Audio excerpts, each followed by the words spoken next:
Hey, this is Quetico Chris, and today I'm going to answer the question for you: what do you take for fishing equipment to the boundary waters? So you start with some lightweight tackle. You want a 6-inch or 6-foot or 5-foot pole that breaks down. You can use rubber bands to keep it together. And normally on 8 to 10 pound test line is pretty good. You want a compact net, one for each canoe. It's nice to have something that you can tie into the canoe with this. For stringers, you can bring rope stringers. I like to tie a rope stringer to a metal stringer. You can hook it through the fish and it doesn't do as much damage to them when you release them if you are going to do that. You need to have a needle nose pliers or something like that. I bought this at Walmart. It works pretty nice. I also added like a keychain mechanism to it.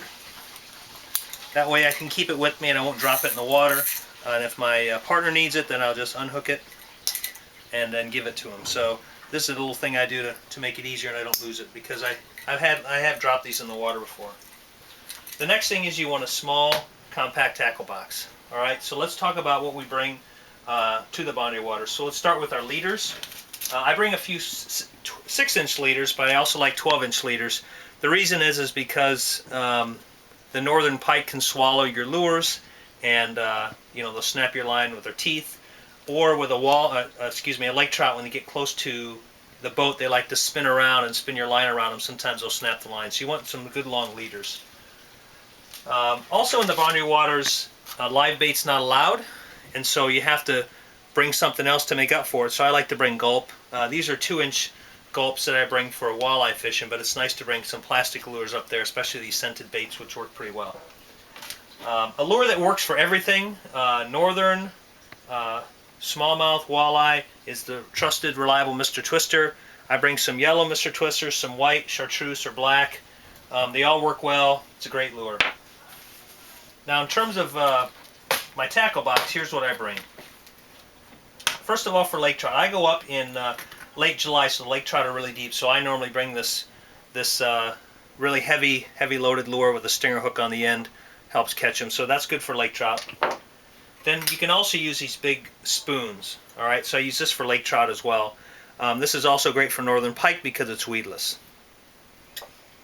I also like to bring one trolling lure. This dives to about 30 feet. You can catch some nice fish with a good trolling lure. In terms of rapalas, you can buy what they call suspending rapalas.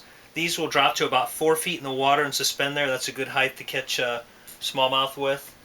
So I normally bring some rapalas. And also perch are very prevalent up there, and the perch have a blue back and an orange bottom, so you want to bring some that resemble perch. So again, these work great for northern and for smallmouth. Interestingly enough, in the summertime on calm nights, these poppers work really well. This is a popper that floats on top of the water, and as you pull it through the water, it makes a splash. Last year, a member of my group caught a 7-pound smallmouth with this. And then, believe it or not, a rookie who was with us, he was fishing about 11 o'clock at night, and we heard a bunch of splash. We ran over there, and he had a 10-pound walleye he caught on this at 11 o'clock at night. It's amazing. If you go to the website, you'll be able to see it. And then for walleye, most importantly, what I like to use is a walleye rig where I have this is a floating minnow, basically, and then about 18 inches below it, you put a weight. And then I'll put a grub on there, a gulp, a white Mr. Twister, and then as you pull this through the water, this is floating up and bouncing in front of the walleye while they bite it. So it basically goes like this through the water.